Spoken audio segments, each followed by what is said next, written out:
Welcome to Reflections of a Rebel Mom, where we celebrate and empower mothers who defy societal norms and embrace their unique parenting journeys. Join us as we explore real stories of pregnancy, postpartum, and parenting through the unexpected. From moms who navigate the challenges and triumphs of motherhood in their own rebellious way. Tune in to be inspired, informed, and connected to a community of bold and resilient mothers. Thank you for joining us today. I have Patricka. Hi. Can you start by telling us a little bit about yourself and your family? Okay, well, my name is Patricka. I have two boys, Brian and Rico. My oldest one is 23, which is Rico. My youngest is 17. He'll be 18 in November. Rico is disabled, and Brian has ADHD. Let's see, I've been in the military for about 6 years, and I got out medically, went to school, deal with a lot of things, I should say. That's about it, and I'm here today, finally. All right. So, we have a long history. I would love for you to share with our audience how we met and what connects us in the birthing space. Well, I met you through your stepdad, Sergeant Jacobs, and he was my NCO, and that's how I met you and your mom. And I guess I would come over to y'all house and eat, and when y'all had cookouts and everything, and then I ended up getting pregnant with Rico, and y'all let me come and stay with y'all till I had the baby. Your dad was like, "No, you gonna stay with us." I was like, "I'm good." "No, you ain't got nobody, so you gonna stay with us." And your mom was like, "Yeah, you're gonna stay with us. You have no choice." And I was like, "Okay." Okay. And I met you, and I was like, I don't want to be in nobody's way. And that was it. We've known each other. Like, I come see you when were in San Antonio, when you went through your training. You remember when I was living there and we went out to eat and stuff like that. And that's it. I guess that's how being in the military, y'all become military family. So Yeah, that's the military life. Uh, yeah. so, I was 16 when we met, and you were pregnant. And I remember the Mhm. day you went into labor. Can you describe those moments leading up to having your baby? I knew you was going to ask that.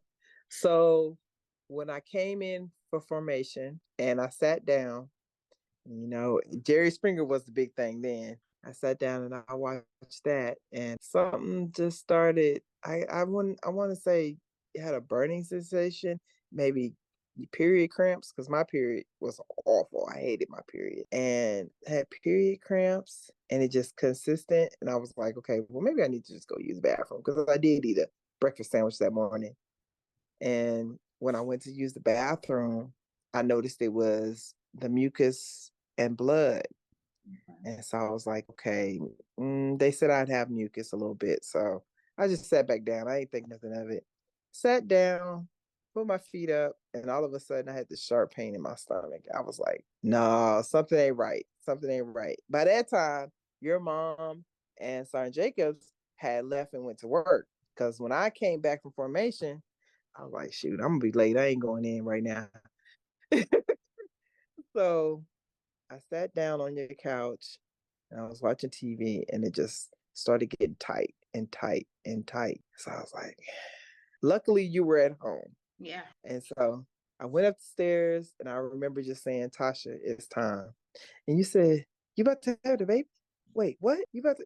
And you got up, and, and we headed to the hospital. And when you dropped me off, you was like, are you sure you're okay? You sure don't want me to take you? And that's I was like, no, no, I got it. I got it. By the time I got down to the OBGYN and they checked me, the nurse said, you're already 3 centimeters. By the time I got upstairs to get prepped, because they were going to keep me, they said, you're 10 centimeters. It's time to have a baby. I was like, what? Wait a minute. Wait a minute. From the time down there.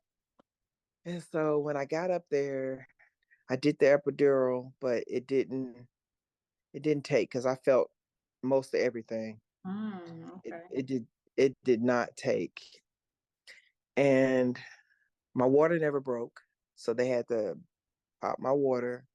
It never broke. They had to do it like twice because I guess the skin part was tough. So yeah, that was weird.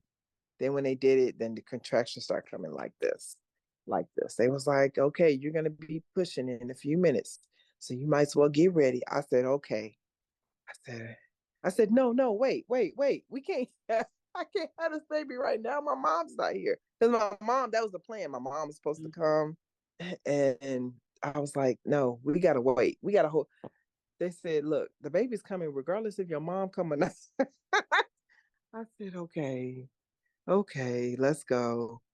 And I pushed. I remember laying in the they took me to another room. So I didn't like it wasn't a surgical room, but it was another room. So I didn't have my baby in like, how they would have it in the rooms that you're in. They took me to another room Okay. because I was already 34 weeks pregnant. Oh, okay. Yeah, so I wasn't full term. And all I know is the lady kept putting her hand in me, and I'm thinking to myself, what the world is going on? What are you doing? I couldn't say it, but I'm thinking that. Yeah. And they, wait, he's not coming out. He's not coming out. He's just, he's trying to come out, but he's not. So I just felt her whole hand in me. I ain't never told nobody. Yes, I have never told nobody else that. And I was like, what the? And then all of a sudden, he just came out. And now, most babies, when they come out, they're, uh, uh, not Rico. Rico said, and they said he went back to sleep. He was like, I'm tired. And I said, is he okay? Is he okay? And they were like, yeah, he's okay. He just seemed like he want to go back to sleep. But then he was up and he was looking around and he was moving around and his hands, but he never cried. He never cried. He never, unless he was hungry, you know. So after that, um,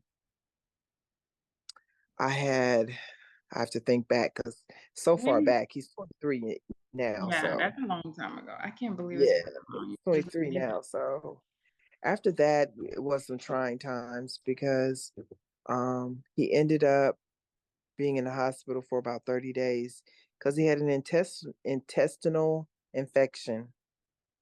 But it seemed like all the babies that were in the NICU had an intestinal infection.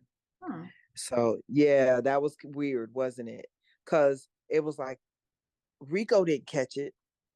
He didn't catch it, but another baby did. Then another one did. Then there was a little baby, and she got sick too. But they were fine. It was like they were fine, but it was like it was some type of bug that was going around, and they all got the same infection at the same time. Oh, wow. So it was really weird. It was really weird. But he ended up staying in the hospital for 30 days, and When did after that, find out about him having a disability? Was that something you knew early on, or did you have to find out no, later? that was the thing. No, I didn't know. They didn't know he was going to have a disability. I didn't find out he had a disability until I brought him home and he wasn't doing the things that he should have been doing within the month's time. So I ended up taking him to a doctor, his pediatrician, and he ended up sending me to a specialist. And of course, they did all the tests. And I think he was about, I want to say he was about maybe 6 months, Okay. maybe about 6 months. And I ended up finding out then that he was delayed entry with a lot of things with growing. He had they said his brain was not, it was at good size, but he was missing some type of vein. I don't know how to explain it, but it's a vein that circles, but part of it was missing. Okay. Now I'm gonna tell you how God is good. God is really good. And they said he was legally blind, and that was later on down the road. They said that, and I say they, the doctors, they said that he would need help with a lot of things, and he wouldn't be able to walk. I always was told he was never gonna walk. He was not gonna walk. He can't walk. He's not able to walk. And I said, okay. And he walks now, right? Oh yeah. Oh yeah. He walks. He's in everything. But he ended up we had to work with him with walking. I remember getting the push cart and my dad pushed him in a circle. He hated it. Oh my God. He hated it. He hated it. He hated it. I tell you, the therapy sessions work wondrous. Go to the therapy sessions. I don't miss any. Even if you do miss it, talk to the therapist and try to do what they're doing there at home, Yeah. because the more that you work with them, the more that you're working with him, or you're working, the more I worked with him, the better he got. I That's had to key. teach him how to eat, Mm. teach him how to walk, and he wouldn't talk. He would always make noise. They always make those type of sounds, and you'd be like, "What is that?" He always made a cricket noise. I never knew where he got it from. It just came home and he was making a cricket noise. And so he has come a long way. And I say God is good because when we went to go get his brain checked as he got older, that vein had appeared. Hmm. That part of that vein that was missing had appeared. And when I got his eyes checked, like when he was like 20, 21, I went to another specialist, an eye specialist. Tell me why he got 20/20 vision. He never needed glasses. He always wore glasses from the time he was, what, 5 until he got older. He never needed them. He knew he never needed them because he would always take them off. He would grab them, he would flick them off, everything he would do to take these glasses off. Never He needed didn't need glasses. them. The doctor said he didn't need them. The eye specialist, we went to this different eye specialist, and he was like, I don't know who told you he was legally blind and he couldn't see out of his eyes, but he can see. He's got 20/20 vision. That's why I say God is good. That was We've been amazing. through some tribes and tribulations. When I say me and Rico, we've been through some trials and tribulations, but we got through it. I believe it. So let's move on. I know you had a second one. How would you describe that birthing experience? Was there more a memorable moment that made that, I wouldn't say better, but did you have a better So, experience with your second no, birth? no. It wasn't worse.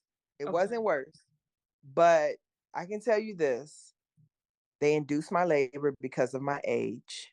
Okay. Because I was not, they said because of my age, but I was in my 20s. I was in my 20s. And Rico and Brian was, let's see, yeah, I was in my 20s.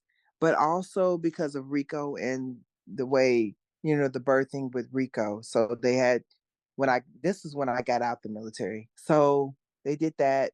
Brian had a cord wrapped around his neck. Well, that's scary. So they had to hurry up and get him out because his heart rate was going down. But they delivered him again, epidural. If you're gonna do the epidural, make sure they do it right. Because I got poked 7 times with the epidural. Mm, And I still felt everything. maybe it doesn't work for you. Were you Maybe not. Maybe not. I just say if you're gonna do the epidural, just make sure that they have been doing epidural for a long time, because I don't know what he was doing, but it was hurting. My back was hurting. But hmm. when I had Brian, he was good. I brought him home. He had jaundice really bad. So I had to bring him back because they was like, the doctor's like, thank God you brought him back, because if you didn't, he would have passed. That's how bad his jaundice was. New mom, don't know nothing about none of this stuff. I'm just learning. And he was like, thank God you brought him back. And then he stayed in the hospital for about a week. And then I brought him home and he was good after that. He was good. He's a little monster. He was a little monster, but he's good. But he has ADHD and behavior problems. Okay. He has ADHD and behavior. He has anger issue problems. Mm. Um, but he's learning to control them. And I have like whatever me and Rico eat healthy wise, he eats as well. I have to make him eat it. You know, kids these days don't want to eat nothing, but I have to make him eat it. So but he is he's good now. As he's gotten older, he's grown out of it. You know, he used to take the not Ritalin, but I can't think of the name of the pills, but it was for ADHD and being hyperactive and stuff. But as he got older, he was like, "Mom, these pills are just making me so like a zombie. Like I just don't want to do anything, and I'm just sitting here and I'm sitting and paying attention, but and being myself, and I just don't feel myself." So I just told him to stop taking it. Just stop taking it. We'll find other means, and I just started giving him vitamins and changing his diet a lot to where he was able to focus and not move around so much. Or if he did move around so much, he'd go somewhere. He'd be like, "Hey, I need to step out for a moment." And just, I get him that fidget. You remember the fidgets? Okay. The fidget. Yeah. I get him that too. So that came in handy a lot of times. But and I put him in sports, so that helped too because they wore him out. Yeah. That's a good one. You mentioned quite a few strategies that you've used with both of your boys with nutrition and finding alternative therapies to medication, having tried medications and it doesn't seem to work for you. Um, with nutrition, what types, you said diet, what types of foods did you try or what have you eliminated to kind of help with with both boys? I know earlier you mentioned doing it with Rico as well. Yeah, well, with Rico, he was diagnosed with epilepsy. So he has grandma seizures. And grandma seizures are the ones where he stopped breathing, lips turn blue, everything. Scared me to death. I didn't know what to do. And me and my mom, we research gluten free. And I start giving him that. I gave him that for a whole year. And after that, never had any more seizures at all. Is he on medication for seizures? Nope. Okay. And he was on medication for that. It made him like a zombie too. Hmm. But when I started feeding him the different foods and making my own food and the organic foods, Rico has not had a seizure ever since. Ooh, it's been over 10 years, over 15 years. That's amazing. hmm So he's been really, really good. He's been really, really good about that. Now, Brian, I had to bribe him a couple of times. I had to really, really bribe him because you know how these kids are these days. I don't like that. I don't want that. But I fed him more vegetables. I took sugar away. Like if I gave him sugar, like today, as of today, we do sugar cane sugar. Or we do what's the sugar called that starts with an A guava Okay. sugar? Yeah, we do that type of sugar. Now that he's older, he's eating whatever he wants to, but he knows to control everything, Mhm. temper wise, ADHD wise. He knows how to, if he gets overreactive, he'll get on the game and just be on, I'm on the game. Okay. He won't spaz out. He won't, none of that. I think he's grown out of it. Okay. Rico, he eats anything. He eats anything. He's in here right now. He wants me to turn his TV on. He's giving me his remote. That's why, that's how, and with him communicating, sometimes he'll say, Mom, Mom, Mom. And then I'll be like, yeah. And he'll just look at me. And then, or he'll say, Mom, eat, Mom, eat, eat. He's going to say it in a few minutes. And I'll be like, okay, I'm going to fix you something to eat. And then after that, he'll go right in his room, watch his show. And he's good. So I heard you mention your mom. With you having a child with a disability as well as ADHD, which could classify as a disability as well, who have you leaned in as for support wise?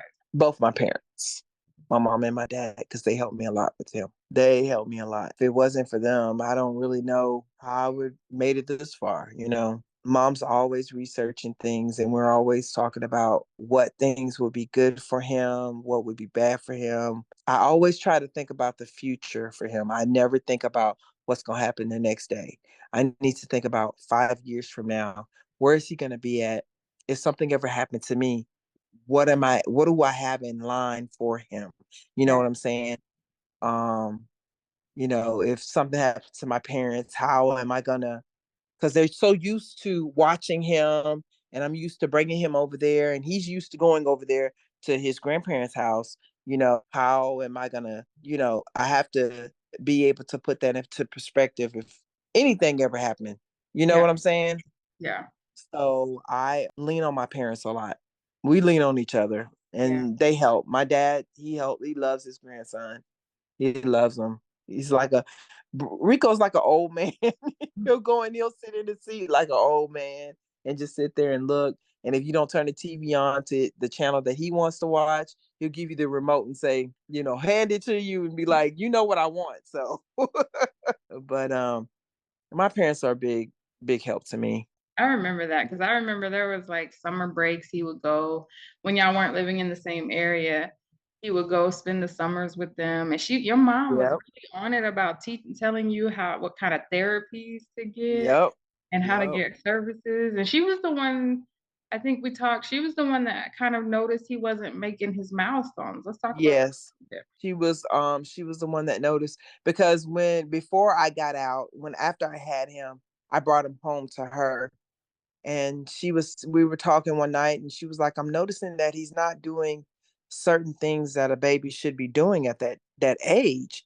And I said, okay. And she was like, I'm going to talk to the doctor. And I said, yeah, talk to the doctor and let's see what we can do to see how we can make him progress a little bit more.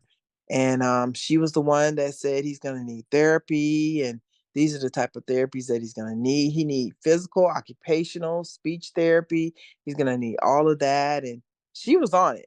When I tell you, when she had him, it was like her child. I So remember. I couldn't tell her nothing. She was on it. She was like, "No, we're not taking him here. He's going to church with me," and she was on it. And to this day, she's still on it.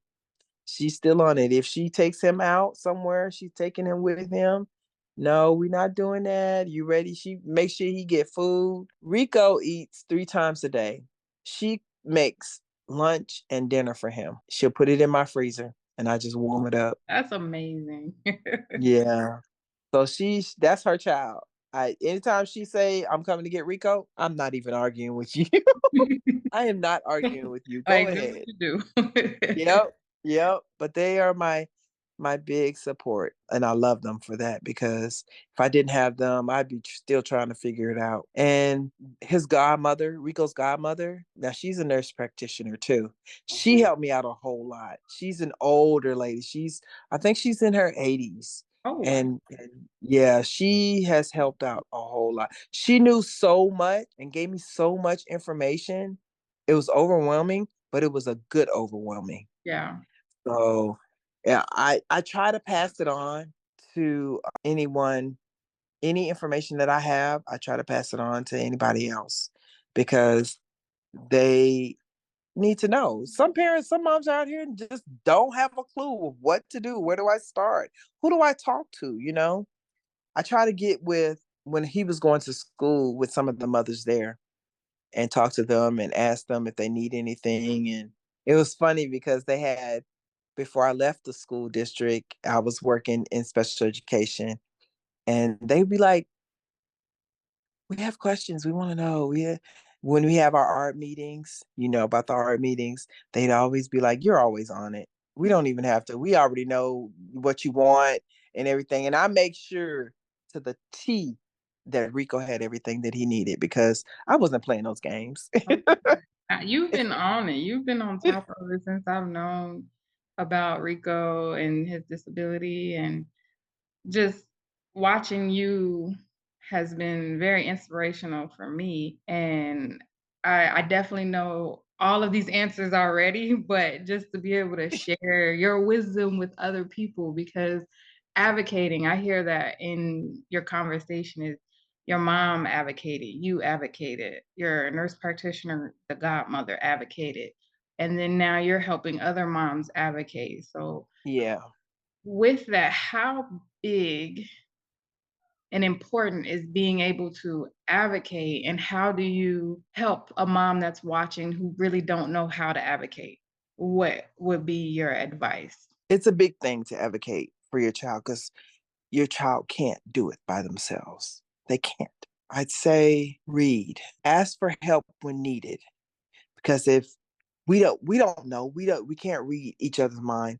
We know at days it gets really stressful. Yeah. It gets really stressful. I always tell mothers, take time for yourself Yeah. because if you don't, you're going to get overwhelmed. You're not going to want to advocate. You're going to want to just close up. You're going to want to stay locked in. You're going to want to go in your room, shut your door, and just start crying. Yes. Take time for yourself. Go take a walk. Go read a book. Watch a favorite movie. Watch something to make you laugh. Listen to a favorite song. Sometimes those things inspire you to say, okay, I got this. I can go do this. He's going to depend on me and I want him to depend on me. You got to balance out your life. You got to. And that's the way I see it. If you're balancing out everything comes into place. I love it. And since we're talking about self-care, what are some of the things you do for yourself? Oh, The year. I I like know to you watch a are good. an amazing cook. You taught me how Yeah, to and I cook. make macaroni and cheese. I still make that same recipe to this day, and everyone says I'm allowed to make it at the barbecue. I know that's right. But no, what else do you do? I like to cook. I like to go. I like movies. I like to watch a real good movie. I like to travel. I haven't traveled in a couple of years now, but I do like to travel. I like to just get in my car and go. I'd like to come up and see you soon. I'm ready. We got the space where you can sleep in one of the kids' room. They'll probably Okay. make you sleep in each one of their rooms each night, and you got to take turns, and then you have to have a sleepover with one of them individually. I'm like, "Ooh, nah, that's 3 nights. Now I got 3 nights. I gotta sleep with y'all." Oh goodness. I just like my family time. That brings joy to my heart when I'm spending time with my family. Like just me and the boys. Sometimes it's me and the boys, sometimes it's just me. I go walk in the park or walk at the mall or listen to some music and I'll bring Rico out and we'll be dancing and now that they got older. But Yeah, when they were younger, I ain't gonna lie, I used to go in the bedroom and cry sometimes because I get frustrated. But I learned that if I don't take time out for myself mentally, I will not make it. yeah, So I would just take a walk. My favorite place is sitting at the lake, and I go sit. It's a place where we can go and we can sit in a car and just look at the lake water. I just sit there and think and talk to myself, and just that's about it. Because I yeah. had to learn how to do that. Yes, that is definitely one of those things. It's a challenge for us when you have your own kids, and now you have two with unique challenges. And how do you manage to give them equal time or balance out your time with each of them? That's a good question. So when I spend a lot of time with Brian because his father wasn't in his life. So I spend a lot of time with him. It's always been me and him. I spend a lot of time with Rico. We go do things like, for instance, if when I wasn't working and Brian would be in school, me and Rico would go to the mall or we go to the park, or we go walk down the street, walk up the street, or just go get some ice cream, just me and him. But me and Brian, when he was younger, we'd always go to the movies. Me and him would go to the movies or go out to eat and talk, and just me and him, and my mom would watch Rico, and, just to get that quality time one on one. So he wouldn't feel left out, because some kids do feel left out. Yeah. Some kids do feel left out, but I never wanted him to feel that way. So We talked a lot about your challenges. Now I want to hear some of your triumphs. Like what has been like some good things that have occurred over the years with Rico and Brian, and Okay. we talked about some of your diet changes help improve his seizures and his ADHD. But what are some other positive takeaways where you could share with our viewers? So positive takeaways is Rico's walking and he still has mobility issues. I say that with his knees. Sometimes they do pop out of place because his tendons are stretched too long. But he gets up and he walks around like he's just running the house. Rico watches his Brian watches his brother a lot. That helps out when I'm going out to get groceries or whatever. I used to think that Brian would get jealous of Rico because of his disability, but he's learning that my brother is disabled and I understand now. I know you got to do a lot for him. So that's one of my joyous things because he does help me with him. He used to not help me because he was like, Mom, I don't want to do that. And I don't want to put him in that position, but Yeah. I also want him to know he's still your brother. Let's see what else. Finishing school. Mhm. And I'm thinking about going back to school. That's crazy. You stay in school. I know. Look, let me tell you something. I got a new job. So I'm going to be working for Dallas College. Okay. I'm going to be a teacher there. So I'm Okay. really excited of that. See, always new things happening to me. I try to strive on the positive things and not the negative things. The more you strive on the positive, the more positive will come. And that's how I've always looked at it. And I would say this to anyone when I talk about you. I have never heard you say anything, complain. Like anytime Mm-mm. we talk, it's always uplifting. It's always, you go, girl. I'm so proud of you. And even though you're going through your challenges, I never heard you complain. Oh no, no. What's to complain for? You're living. I'm sorry. What's to complain for? You got healthy kids. They may have challenges, but any child is gonna have some type of challenge. I don't care what it is. They may have some type of challenge, but you're living. You have a roof over your head. Something is happening to you positively. You just got to think that.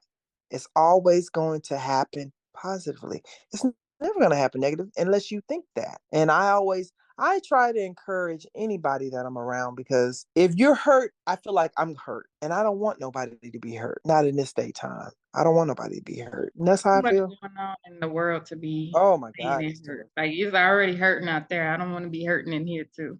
Right. When you come home, you want your peace when you come home. You want to be able to come home to a peaceful, quiet house. You want to be able, well, if you got kids my age, Yeah. if you got kids my age, but even when they were little, they never made a lot of noise. Brian was in his room, Rico was in his room. I never had that problem. So I just, it comes a point in your life where you want to have peace. You want to have peace. That way you can think better. Yeah. So that's how I am. That's how I am. I always congratulate anybody for anything, especially you, because I'm so proud of you. Oh, thank you. I always thought you was gonna be playing basketball because all you talked about was basketball. I said, "Oh, she's gonna be a basketball star." Okay, I see you. I see you. Did I talk And about basketball a lot? you talked about basketball, and I thought that I never thought that you would go in the military. I was shocked. I was like, "What?" But I'm glad you did. I shocked myself. Right, because I was like, oh, Yeah. I guess I'm gonna try this. okay. We'll see how it goes. I saw your story on YouTube. I was really amazed at that. I didn't know that. That was amazing about you getting into the nursing program and stuff. Oh yeah, that was Yeah. it definitely was one of those moments where I'm like, I wasn't doing what I was supposed to in school.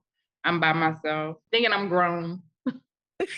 Look, And then I meet this boy who's like, you messing up.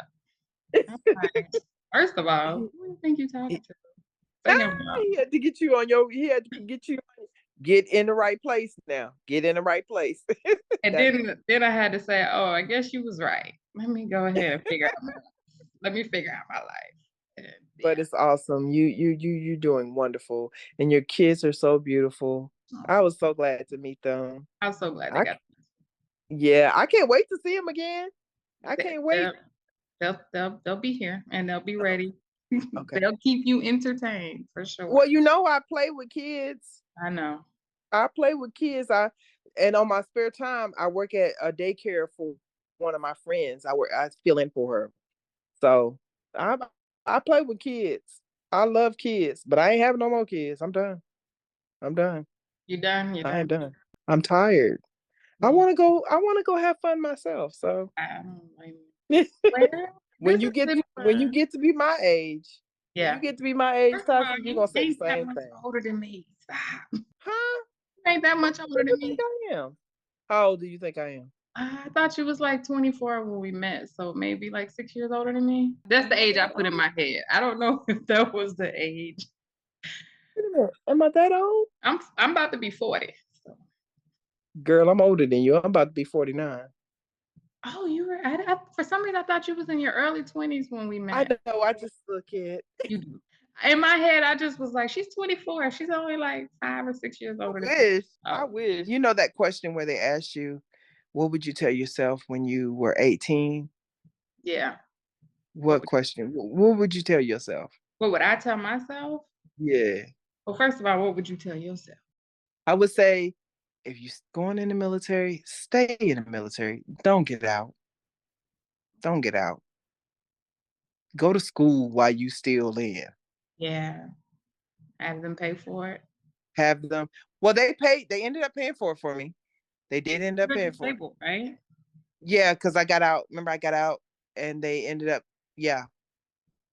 But I would have rather stayed in Yeah. and made a little bit more rank and been over people so I could get that experience. Okay. Yeah, that's what I would tell myself. What would I tell myself at 18? Um, that's a good question. I feel like the choices I made, well, most of my interesting choices was between 17 and 18. Actually, no, it was a little bit before that, but I would have told my younger self to learn to express yourself. Yeah, To you were very really, quiet. You were yeah. shy. And I I think you were talked a lot. I just didn't talk a lot about me. right. Exactly. I was able Yeah. to mask me in my conversations but I would have told myself to stand up for yourself more and to not be taken advantage of as much. I don't think you didn't seem like that type of person to be taken advantage of. You didn't. I let a lot of things slide with people that I probably should have like cut off early on. Like when Mhm. little things was leading up or they weren't showing that they were a loyal or allowing Yeah, you get that people though. to That's how use you. you for your resources and things like that. So I would have told my younger self to stand up for yourself a little bit more. Mhm. I get that. I'm still trying. I'm still struggling with that one, but Me too. That's why I said it. I look. I don't bother nobody. They don't bother me. That's I just leave it at that. Yeah. Last Uh, question. okay. What makes you a rebel mom? What makes me a rebel mom? I just think that the trials and tribulations that I've been through, the ups and downs, and I still put a smile on my face, and I'm still here, and I'm still helping somebody else. All right. I'm still talking and advocating for Rico, and I'm still advocating for other kids that ain't mine, and they have disabilities. I'm still, you know, just there doing what I need to do to make things right. If I see something that's not fair, I'm going to speak up. I'm not going to, even if that mom is afraid to speak up, I'm going to say something because I have a child. And if something ever happened, I want to be able to say, no, that's wrong. Yeah. You don't do that. You know, I feel like everything that I've been through I think that's what makes me a rebel mom. I I love think so. and I love how positive you are. Where can our viewers find you? Because your TikTok is lit. So I don't have all the like, okay, my TikTok, I like to have that because it makes me laugh. That's one of the things I love laughing. I love looking at funny stuff. If it's a comedy show or whatever. So I love to see funny stuff. I don't even know my TikTok. I don't just I don't know my TikTok. I have to get back to you on that. Okay, But you can hit me on Facebook, Patricka Brown at Facebook.com. And if you have any questions about anything, my son is 23, so I've been hanging in there. You need help with behavior issues, you need help with just a ear, somebody to listen to you. You need ideas, you need to know about therapy. I'm here. I'm here. I take questions, answers, ideas, anything. I don't mind helping. I don't. That's one of the things I like to do is help others. You see my son back there in the back. Sorry. Yeah, if you need anything, hit me up. I'm here. I love it. Is there anything else you would like to leave us with before we end for today? Mothers, single mothers, mothers to be, pray. Pray. Prayer helps. Even if you don't pray, just talk out to the universe. Tell them what you want and be positive about it. It'll happen. That's it. Yes. Prayer looks different for everyone. So, whatever that is for you, use it, lean into it, talk. And I would like to thank you, Patricka, for being my first guest. And Thank you for having me. I'm still proud of you. thank you. And Thank you you. keep growing because I see this going further. I've been thinking about this and I got some ideas for you and I see it growing further. You I, keep at it.